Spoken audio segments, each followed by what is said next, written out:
ایک شخص حضرت ابراہیم بن ادم رحمہ اللہ سے بحث کر رہا تھا کہ برکت نام کی کوئی چیز نہیں ہوتی۔ آپ رحمہ اللہ نے فرمایا، تم نے کتیا اور بکری دیکھی ہے؟ وہ شخص بولا، ہاں۔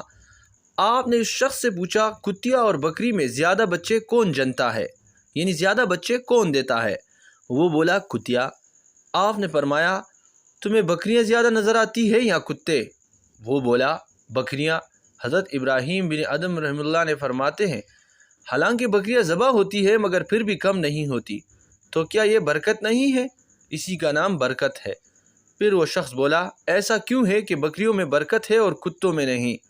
آپ فرماتے ہیں، بکریاں رات ہوتے ہی فوراً سو جاتی ہیں اور فجر سے پہلے اٹھ جاتی ہیں، اور یہی نزول رحمت کا وقت ہوتا ہے، لہٰذا ان میں برکت حاصل ہوتی ہے۔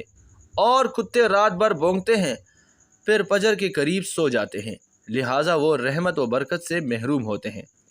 بس یہ غور و فکر کا مقام ہے۔ آج ہمارا بھی یہی حال ہے، ہم اپنی راتوں کو فضولیات میں گزارتے ہیں اور وقت نزول رحمت سو جاتے ہیں۔ اسی وجہ سے آج نہ تو ہمارے مال میں برکت ہے، نہ ہی ہماری اولاد میں، اور نہ ہی کسی دوسری چیز میں برکت رہ گئی ہے۔ ذرا سوچئے۔